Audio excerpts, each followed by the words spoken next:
Hey guys, this is Shruti Sancheti here and welcome back to my YouTube channel. Video को समझने के लिए पता होना चाहिए हिजाब और बुरखे का डिफरेंस। जो राइट हैंड साइड है वो हिजाब और जो लेफ्ट हैंड साइड है वो बुरखा।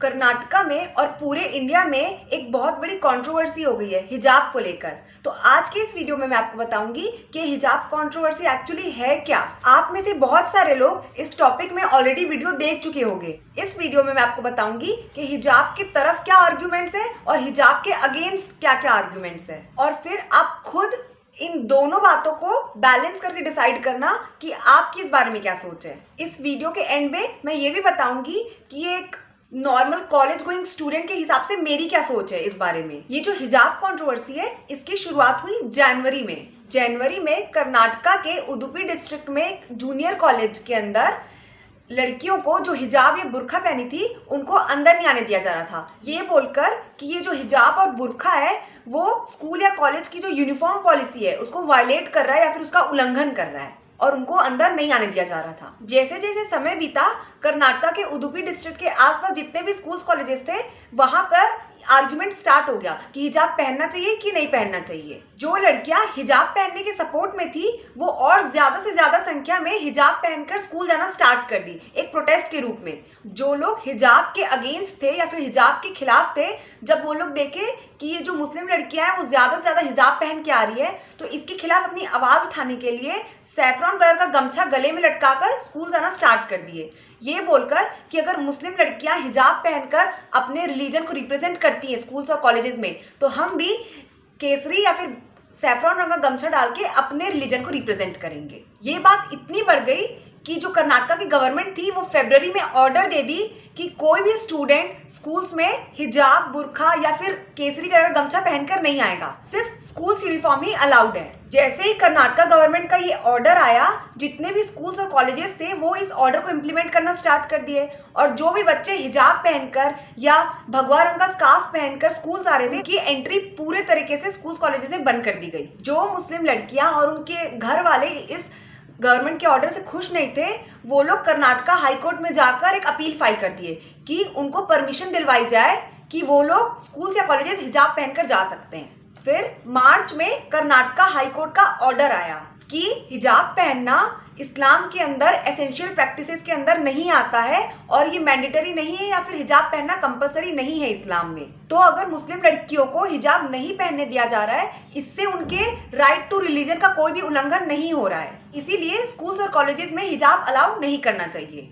दूसरा ऑर्डर ये आया कि जितने भी स्कूल्स, कॉलेजेस और यूनिवर्सिटीज हैं वो चाहे तो अपना एक यूनिफॉर्म ड्रेस कोड फिक्स कर सकती हैं, और जितने भी स्टूडेंट्स हैं चाहे वो किसी भी रिलीजन, जेंडर, रेस, कास्ट के हो, उन सभी स्टूडेंट्स को कंपलसरीली उस ड्रेस कोड को फॉलो करना पड़ेगा। और कोई भी स्टूडेंट्स ये क्लेम नहीं कर सकता कि उनके right to freedom of expression को छीना जा रहा है, क्योंकि एजुकेशनल इंस्टीट्यूशंस का ये अधिकार होता है कि वो अपने मन मुताबिक अपना ड्रेस कोड को फाइनल कर सके। हाई कोर्ट का ये भी ऑर्डर आया कि कोर्ट या फिर एजुकेशनल इंस्टीट्यूशंस किसी भी धर्म के लोगों के साथ कोई भी भेदभाव या डिस्क्रिमिनेशन नहीं कर रहे हैं। मुस्लिम लड़कियों को हिजाब पहनने से और हिंदू लोगों को सैफरॉन कलर का गमछा पहनने से दोनों को ही रोका जा रहा है। इसलिए आर्टिकल 14 यानी कि right to equality before law and article 15 right to prohibition of discrimination on grounds of race, religion, caste, creed, gender, इन दोनों के ही बेसिस में कोई भी स्टूडेंट ये क्लेम नहीं कर सकता कि उनके राइट्स का उल्लंघन हो रहा है। तो ये तीनों ऑर्डर आया कर्नाटका के हाई कोर्ट का। जो लोग कर्नाटका के हाई कोर्ट के इस ऑर्डर से खुश नहीं थे वो लोग एडवोकेट के थ्रू सुप्रीम कोर्ट में पिटीशन फाइल कर दिए कि सुप्रीम कोर्ट इस मैटर में अपना जल्दी से जल्दी डिसीजन दे, क्योंकि एग्जाम्स पास में आ रहे हैं। जो मुस्लिम लड़कियां हैं वो बिना हिजाब के स्कूल्स जाना नहीं चाहती और हिजाब के साथ तो उनको एंटर होने नहीं दिया जा रहा है। सुप्रीम कोर्ट ने इस इशू को तुरंत सुनने से मना कर दिया, ये कहकर कि एग्जाम्स और हिजाब का आपस में कोई भी लेना देना नहीं है और अननेसेसरीली इस इशू को इतना बड़ा मत बनाया जाए। अब मैं बताऊंगी कि हिजाब के फेवर में क्या क्या आर्ग्यूमेंट्स हैं। पहला आर्ग्यूमेंट तो ये है कि जो बहुत सारी मुस्लिम लड़कियां हैं जो कि थोड़ी कंजर्वेटिव फैमिली से है वो स्कूल्स या कॉलेजेस हिजाब पहन कर जाती हैं।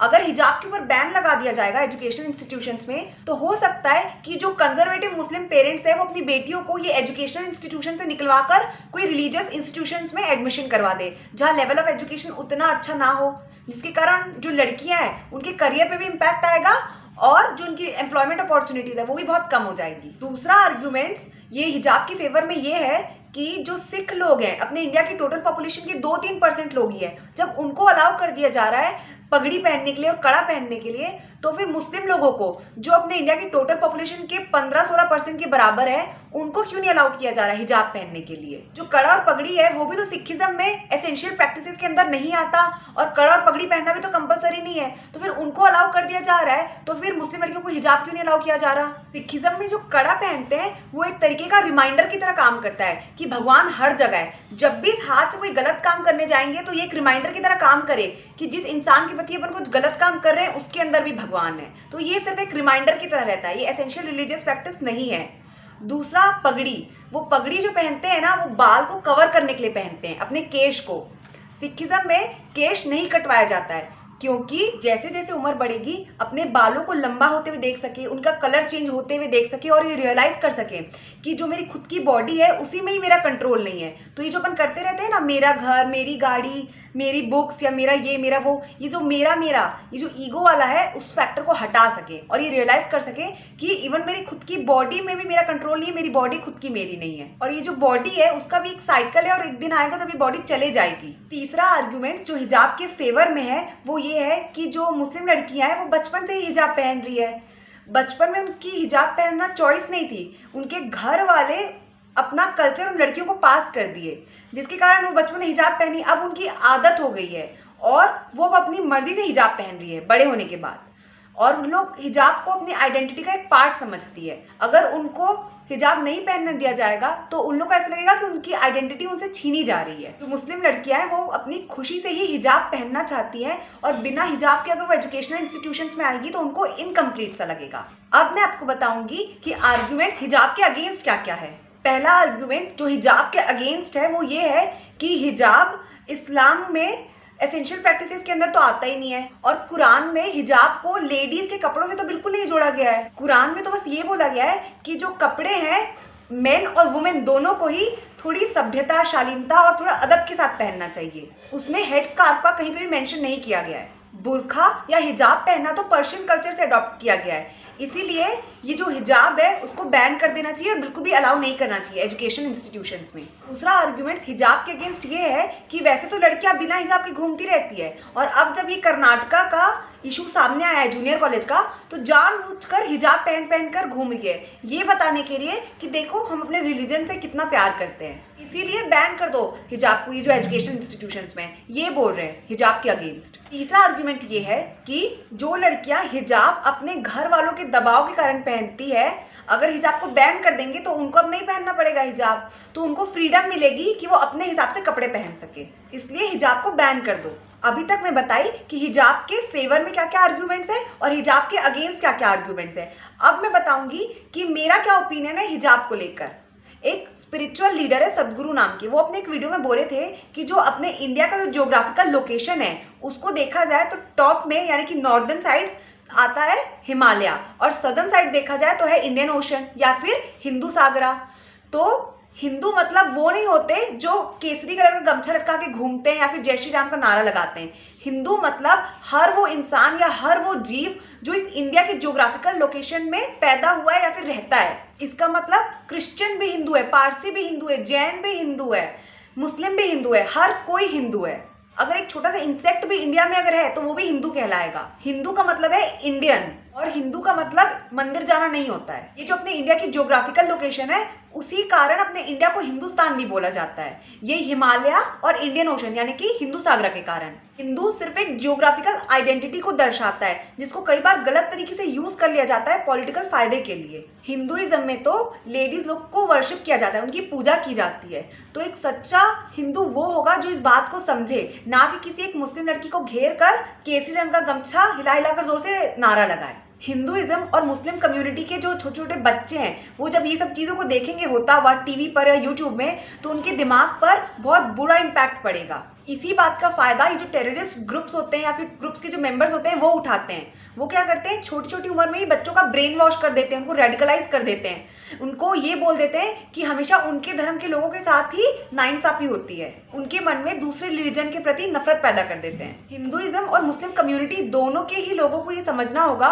कि हम लोग को आपस में नहीं लड़ना है, बल्कि आपस में मिलकर लड़ना है कॉमन प्रॉब्लम से, जैसे कि ग्लोबल वार्मिंग हो गया, शॉर्टेज ऑफ रिसोर्सेज, जो पॉल्यूशन बढ़ रहा है, सॉइल एक्सटिंक्शन हो रहा है, इन सब से आपस में नहीं लड़ना है, बल्कि आपस में मिलकर साथ लड़ना है। बहुत सारे लोग बोलते हैं कि हिजाब को बैन कर दो, क्योंकि उन लड़कियों को फोर्स किया जाता है हिजाब पहनने के लिए उनके घर वालों के द्वारा। पर मेरे हिसाब से ऐसा नहीं करना चाहिए। हिजाब को बैन करना सॉल्यूशन नहीं है, क्योंकि अगर लड़कियां ज़बरदस्ती भी हिजाब पहन रही है तो भी पहनने दो, कम से कम उनको एजुकेशनल इंस्टीट्यूशन आने तो दिया जा रहा है। लड़कियों को ज़्यादा से ज़्यादा एजुकेशनल इंस्टीट्यूशन आने दो, ज़्यादा एजुकेटेड होने दो। वो जितना ज़्यादा एजुकेटेड होगी वो उतनी जल्दी इकोनॉमिकली इंडिपेंडेंट बनेगी।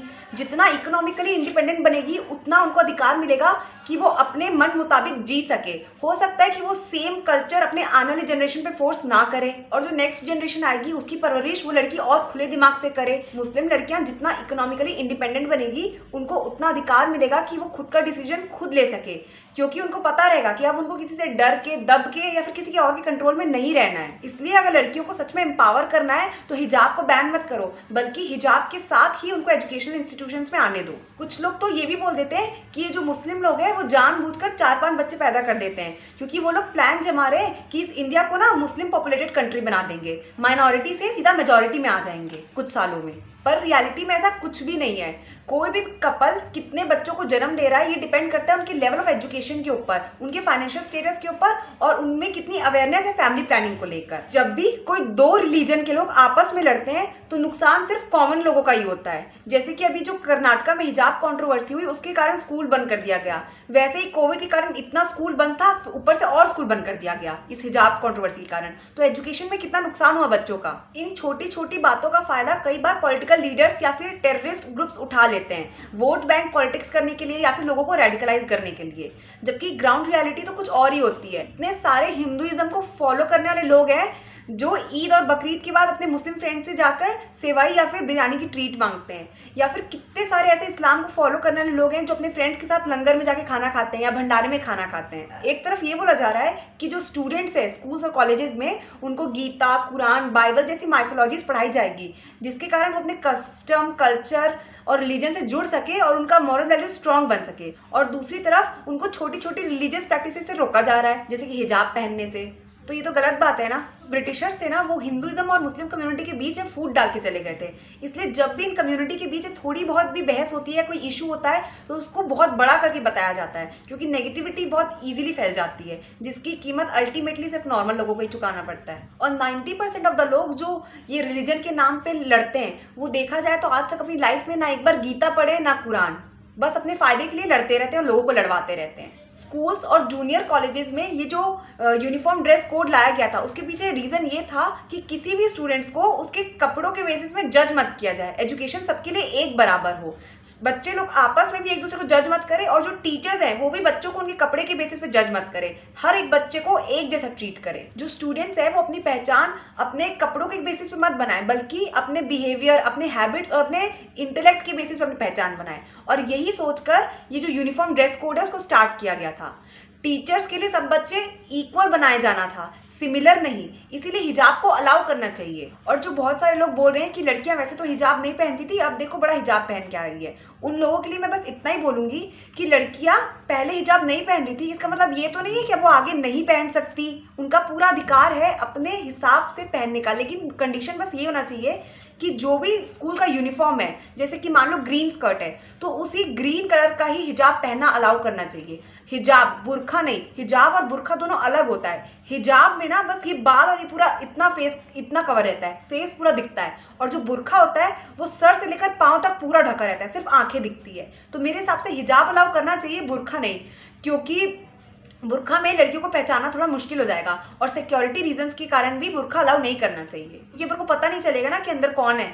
एंड में मैं फिर से कहूँगी कि हिजाब को बैन नहीं करना चाहिए और जितने भी ये जो हिंदुइज्म को फॉलो करने वाले लोग हैं उनको एक सच्चे इंडियन होने के नाते थोड़ी समझदारी के साथ काम लेना चाहिए। इंडिया की स्पेशलिटी यही है कि जो इंडिया है वो बहुत डाइवर्स कंट्री है, इसलिए हम सभी को इस डाइवर्सिटी को एंजॉय करना चाहिए, ना कि छोटी छोटी बात को लेकर आपस में लड़ना चाहिए। अगर स्कूल यूनिफॉर्म सलवार सूट है तो लड़कियां उस अपने दुपट्टे को गले के बदले अगर सर में भी बांध देती है तो मतलब तो एक ही रहेगा, बस कंडीशन ये है कि वो स्कूल यूनिफॉर्म से मैच करना चाहिए। और जो ये हिजाब है या फिर जो पगड़ी पहनते हैं वो रूल होना चाहिए कि वो स्कूल यूनिफॉर्म से मैच करे। ब्लैक कलर का या कोई अपने मन मर्जी से कलर का कोई नहीं पहन सकते। जिस कलर का स्कूल यूनिफॉर्म है उसी कलर का जो हिजाब होगा वो लड़कियों को अलाउड होगा और उसी कलर का जो पगड़ी है वो लड़कों को अलाउड होगा। जिससे क्या होगा, वो जो ड्रेस कोड है उसी का पार्ट रहेगा, कोई अलग हटके नहीं दिखेगा। जो हिजाब है, पगड़ी है, कड़ा है या फिर कोई मोली बांधते हैं या फिर कोई भगवान का टीका लगाते हैं, इन सब को स्कूल्स में अलाउ कर देना चाहिए, क्योंकि यही तो अपने इंडियन के कल्चर्स को दिखाता है। लोग इसी सब चीज़ों को देखकर एक दूसरे के कल्चर के बारे में सीखते हैं।